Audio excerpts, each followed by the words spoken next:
Hey guys, so today we are testing out a lot of new products. Oh, everything looks so dull and bland here. She's the only like shiny one. So I mentioned a few times that first impressions are not my favorite to make or watch because a majority of the time they end up wrong. So many of my first impressions I dislike, and then the more I use them, the more I like them. And I've also had a lot of first impressions where I fell in love with the product the first time, and then when I use it again the second and third time, I'm like, oh my gosh, I hate this product. Also trying out Makeup by Mario's new blush shades he launched, just this one.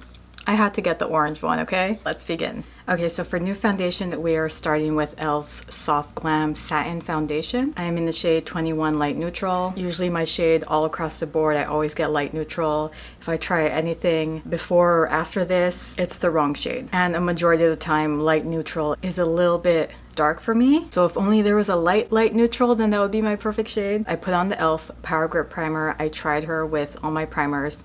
Look pretty much the same with all of them. I want to say this is my 5th time using her, so I have a good feel for her. I like that she's in the squeezy tube. Makes it so much easier. She's medium billable coverage, and I mentioned a few times that I am not a fan of first impressions because I swear 50%, probably more than 50%, like 70% of the time, my first impressions are always wrong. When I use a product for a second or third time, my opinion changes. So I can't really trust first impressions.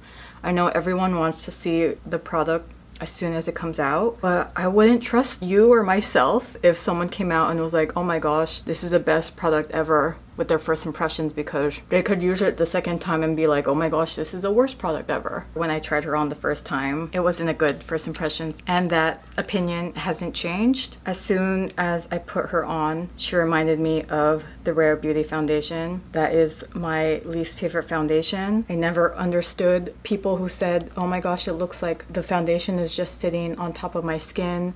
I never knew what that meant. I was like, what are you talking about? Until I tried the Rare Beauty one, and I was like, oh, okay, I get it. I can see that it's literally sitting on top of my skin. So this did give me that same vibe, but I will gladly take this $8 foundation over Rare Beauty's. I think Rare Beauty's is $20. So with lighter or medium coverage foundations, I would probably use a brush to get the most out of my money, because if I do use a sponge, it'll kind of shear out the foundation. So I'd rather use a sponge for an actual full coverage heavy foundation. I did try her with a sponge. Didn't really look too good because it wasn't that great of a coverage. And the other reason I wasn't a huge fan and what was similar to Rare Beauty's is, for some reason, Rare Beauty and the e.l.f. one doesn't cover the redness here, but the Haus Labs foundation and the About Face foundation are also advertised as medium coverage, like the e.l.f., but those two give way more coverage than these medium coverage. I feel like these should be called light medium coverage. And yes, I know it's buildable, but like, I kind of don't want to keep adding more and more foundation. I'd rather you cover me the first time. I can see the redness still here. But you know what? Thinking about it, I would probably take this over the Urban Decay Face Bond foundation that I tried a few months ago. I don't feel the need to return her like I did the Urban Decay Face Bond, and she is only $8, like there's no point. But I wouldn't use her outside or for an event. I would just keep using her for videos. I would say she's in the middle. I would give her like a 3 stars out of 5. So for concealer, I'm using my Saie one again because she is the newest one I have. I mentioned how much I love her because she looks so natural, a little bit glowy. She's not full coverage. That's one of the big things that I don't like. And she sits a little bit more into my wrinkle I have here. My Tarte Shape Tape doesn't sit in that wrinkle. Even though she has problems that other concealers have, for some reason, this one doesn't seem to bother me. I think because she can easily blend out and not look too cakey, but the other ones could like accentuate the problems. So for setting powder, this was the first time ever. Setting powder does not excite me. It's literally powder. Like, I'm sorry, but what's exciting about that? There's no color. It's just like a boring step for me. Okay, so what was I saying? Oh, I was saying this was the first time ever that I was excited for a setting powder. I mean, yes, a big reason was because of the ads, and the big reason was also because of the packaging. And it's Tarte's Creaseless setting powder. I got the lavender one. and I was like, is that gonna look so weird on my skin? And I took pictures, I made comparisons of this and the Hourglass. The Hourglass isn't white, there is a yellow to it, and again, I noticed it more when I took a picture. So the lavender is more brightening. I feel like you can't see an obvious purple or lavender color. White would be too obvious on my skin. So I'm not a fan of using these. There's more effort to wash these than a brush, and I feel like it just picks up all the concealer while you're patting it on. But I love the design, I love the mesh so it doesn't get everywhere. So I got the lavender one. At first I wanted to get the pink one, but then I was like, no, if I really want a pink one, I really wanted to try One Size Powder, the pink one. But here, let me show you. Let me know if you could see a purple shade. Yeah, I just like that I don't have to dip fully into a powder. For me, it looked exactly the same like any other powder until I took pictures of this and the Hourglass powder, which again, I didn't realize how yellow it was when I compared it to this. And yes, she is blurring. There's this weird like airbrushed look to it. I feel like you could really see it on the forehead. This was the first time ever that I was excited over a setting powder. I don't know what a bad setting powder looks or feels like because I've just been buying people's favorites. Like I've heard for years how good the Hourglass powder is. When everyone was using the Beauty Bakery one, that one's really good. I don't know who to compare it to because she's just a setting powder. I like using her because of the lavender. Like again, packaging makes me want to use the product. This mesh is my favorite design out of all the setting powders. It doesn't give you too much. It's safe.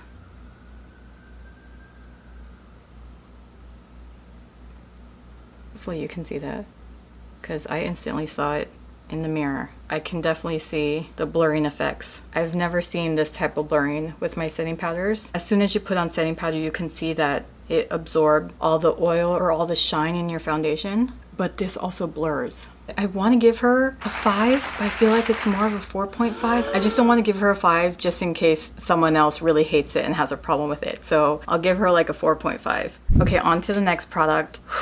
I know I said in my second to last video that I am done with eyeliners. And honestly, I think after this video, I'm done trying out new liquid liners. But I was so curious because KVD released a new formula for their tattoo liner. That's one of the worst liners I've ever tried. I don't understand the hype. Both the mini and the full size. The ink wasn't black. It was always watered down. It transferred. The majority of the time, barely any ink came out. Like out of all my eyeliners, the KVD Tattoo Liner has the least ink. And I didn't mind doing this because I knew I could always return it, which I will. Anyway, so they released a new formula. I had to double check my packaging after I used her for the first time. You see that at the top, it says new and improved. Even though she's new, she swatches the exact same as the old one. I also made sure to face her down so she could press out more ink. Maybe magically the ink would be blacker if more came out. None of that worked.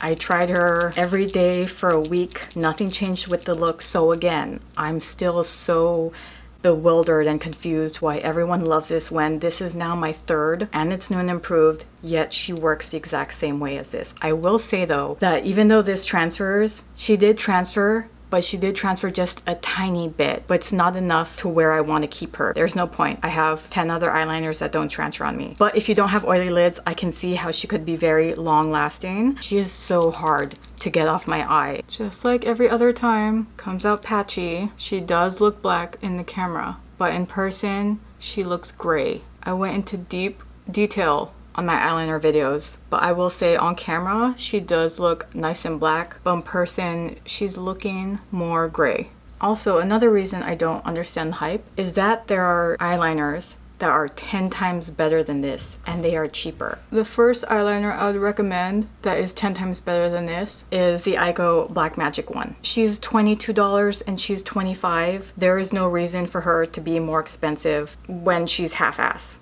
and she's and when she's full ass, because she has everything other than the transferring. But again, both of these transfer. So if you have no problem with oily lids, then go with the Ico one, because I don't understand how this is so popular and sells so well. I just have a feeling enough people haven't experimented with different eyeliners, because I have, and she's one of my least favorite. Another one that is better than her is the Urban Decay Perversion Liner. She is also brush tip, extremely black, I think she's also 25. Like everything is perfect about her, just like this. So yeah, I'm just kind of like, why? Again, I think people just haven't experimented enough. I go Black Magic or the Urban Decay Perversion so much better than the KVD.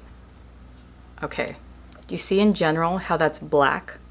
Like that kind of looks watered down and gray. I'm making her as heavy as possible. But that is a tattoo liner. You can see that it's kind of brown. Like it's not as intense black as this. And I don't know if the camera's catching it, but there's spots of like patchiness, and that's what it looks like on the eyes. No point of buying her when there's so many better ones. And I'm just talking about the brush tips one because she's brush tip. If you don't care what tip it is, there's a million better eyeliners than her. So I'm gonna go do my eye makeup. I'm gonna plug in, I don't know if it's new anymore, but the Kulfi Brow Gel, because I have no idea where to put this clip. But I still want to say she's a newer brow product. So the reason I'm returning this is because I hate that trend, that caterpillar eyebrow Grinch looking trend, and this is exactly what this is for. So if you love that eyebrow, then this is perfect. But again, it's not my cup of tea, and I want to show you how perfect this is for that brow. They mess it up first with the gel. Okay, you see how crazy that got? I feel like some people would love it like that. So then after that, you take the comb side, not the fluffy brush side, and then you're gonna comb it.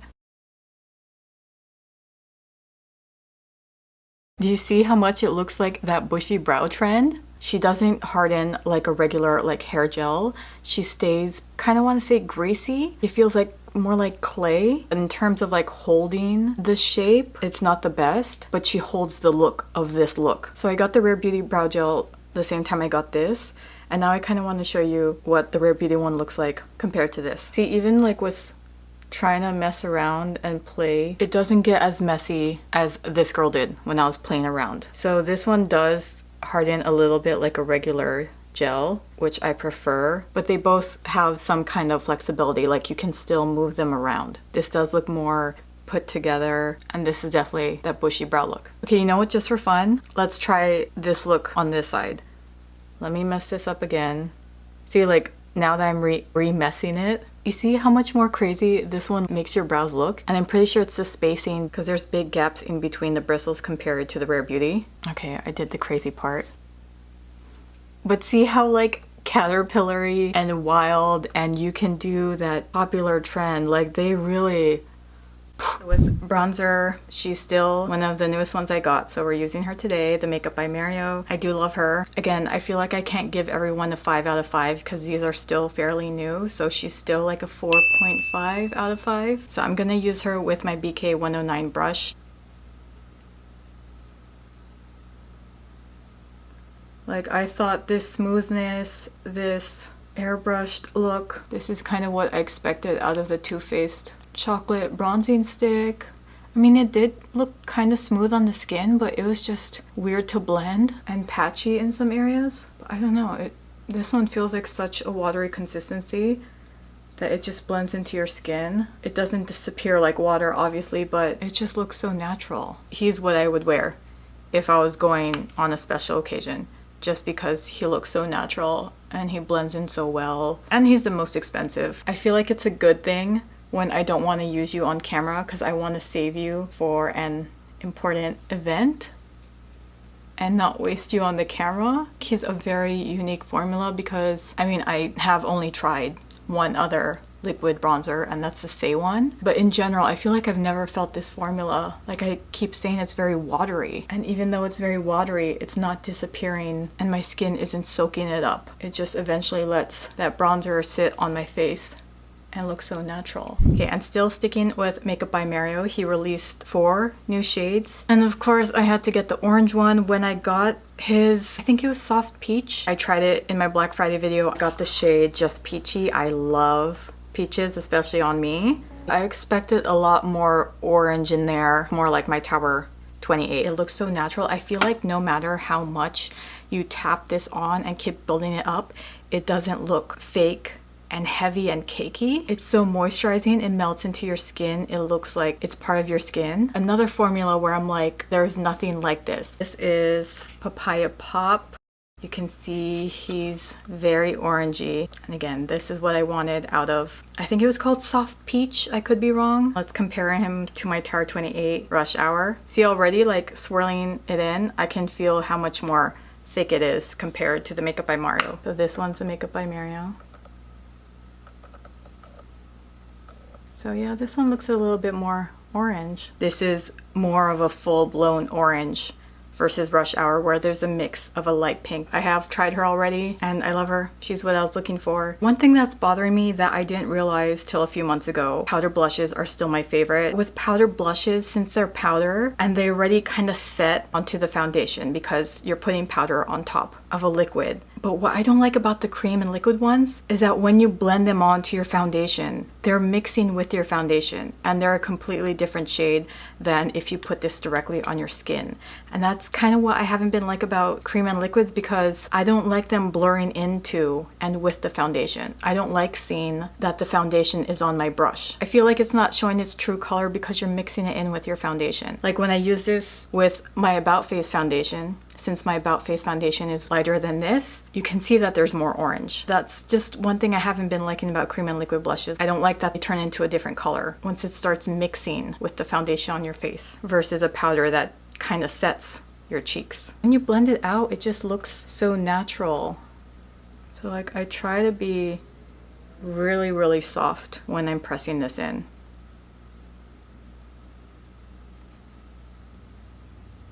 So that it's not mixing too much with my foundation. I notice when I'm not paying attention and I go like this really fast, that's when it mixes in.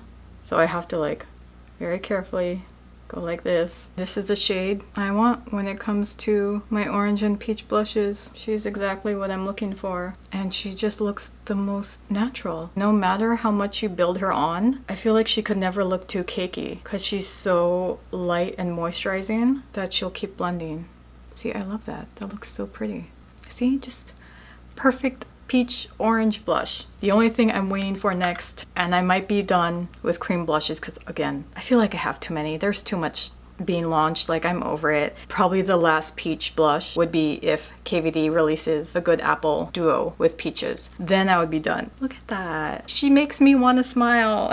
Okay, we have one left. Oh wait, no, we have two left. I'm sure everyone knows the big highlighter that recently launched, and it's the Patrick Ta. I have mentioned a few times that I would never get a white highlighter, and I'm not a fan of white highlighters. That would be so obvious on my skin tone and just wouldn't match. But when I recently did my Sabrina Carpenter look and I put a white glittery eyeshadow on my cheeks, I was like, holy crap, that looks beautiful. I fell in love with that look. Never in my life would I have thought that I would be getting a white highlighter. This is in the shade My Love. You can see how white that is. That is a powder. She looks beautiful. And that is the cream. You could see how light she is. She's not really glittery. I would love this if it was just by itself, because I've been looking for like a natural cream highlight where it doesn't look like a highlight, where it just looks like kind of like a shine. And I feel like this is it. I really wish he released something with just this. You could see that the cream is a little bit light. So you're probably like, well, do you like it or not? I'm kind of in the middle. And if I'm being honest, the more I've used it, the more it's gone to it not being my favorite. And I know it's gonna look gorgeous on the camera. It does. I tried it out. But in real life, it barely looks like I have anything on my skin. So I'm gonna show you both sides, one with the powder first and then one with the cream first. This does make it look so much more natural and beautiful if you layer this on top of this. She tames all the glitters. So when I did that Sabrina Carpenter look, like I said, I fell in love with that really bright, stark white. And when I tried this on, I was like, oh, this isn't really giving me that effect. Okay, so that is the highlighter by itself. On camera, I feel like it looks freaking gorgeous, but in person, you can see that it's a little bit glittery. She doesn't really match my skin tone. I feel like it looks more like a silver or a gray compared to when I used this for my highlighter for the Sabrina Carpenter look. This is what I use for Sabrina Carpenter. And I don't know if you can tell, but I feel like the Patrick Ta one looks like there's a little bit more gray, because I didn't get that gray vibe when I put this on. I'm gonna layer the cream on top. Okay, so you can see all the glitter. And this really waters her down and makes it look more natural. So again, that's cool because if you want a really bright, glittery highlight for the night or day, then you could just stick with the powder. But if you want to lessen it up, that looks more natural. It looks so gorgeous on the camera, but in real life, it doesn't look like that. So I'm gonna put on the cream one first so you can see what it looks like by itself. I feel like you could barely see it. If I wanted to actually wear the cream, I would do it on a bare face. Okay, so that's the cream by itself. See, it looks a little bit more dewy and more like sweat. Now let's see what the powder looks like on top of the cream. Doing it this way enhances the glitter. Actually, I don't know. I feel like they look the same. Okay, maybe right here I can see that it's a little bit more dewy. It's a little bit more bright here versus here. For me, it's a little bit too gray. It doesn't look this beautiful with the lights off, because I have a lot of highlighters that when the lights are off, they look gorgeous. But for some reason, this doesn't. But I'm trying to say she's just not for me. I'm just giving her a 4 because I thought I would fall in love with her more. It's hard because on camera, I feel like she looks gorgeous, but I wouldn't wear this out. I went and washed my hands, and the Tara 28 is the only girl that stayed on my hands. So for lips, I know it's not exciting, but it's the iNNBEAUTY Sun Balm SPF 30. This is in the shade Latte. It's squalane, jojoba oil, mango, and shea butter. So I've been using her every day since I got her. There are some days where I wanted to give her a 4.5 and some days when I wanted to give her a 3.5. So I will stick her with 4, because when I tried her on the first time, and plus I mean, there's a lot of her. I am definitely taking her when I travel with the SPF 30. I feel like the Tower 28, I felt like this would be perfect if they put SPF in here. I have been using her when I go out, and I've just been sticking to my Tower 28 at home, and it's hard to tell. Some days I'm not feeling her and some days I do. So when I first got her, like I said, I gave her a 3.5 because I was like, oh, she's a typical lip balm that just sits on my lips and doesn't do anything. I was excited though that she was giving me sun protection when I went outside. So the difference with the Tower 28 one, she kind of reminds me of a chemical exfoliant, because throughout the day when I wear her and I'm not constantly pressing my lips together, I notice my crust kind of like starts breaking apart. So I know she's working. But with her, I was like, oh, you're a typical lip product where you do nothing for underneath. You just look pretty and give me SPF. And then some days, I'm like, holy crap, my lips are so moisturized. I freaking love you. She doesn't take away the chappedness, but like I feel my lips super moisturized. So again, it depends on the day, how hot it is outside, how humid it is outside. Did I use her earlier in the day so that she works better? With lip balms, they always work so differently because the weather is always changing and it affects how dry my lips are. I actually love her. Again, with first impressions, I wasn't a fan, but I loved her the more I used her. See, and then with the Patrick Ta one, I loved it when I used it for the first time, and then I stopped liking it the more I used it. That's why I can never trust first impressions. Watching other people and myself, since most of the time first impressions end up being wrong. That is what the shade Latte looks like. See, and now that I'm done with everything and I went to the bathroom, I'm like, oh, the foundation doesn't look too bad. And I'm like, well, yeah, because everything else is sitting on top of it and covering it. I still don't know how to feel about her, because when I've been testing her the past few days, I'm not putting a bunch of makeup on top. Usually I'm testing her by herself. The other day I did try the blush and the highlighter on top of her, and she did still kind of look cakey. I feel like I went into detail with all of the new products. I gave them my rating. But yeah, thank you guys so much for watching, and I'll see you in the next video.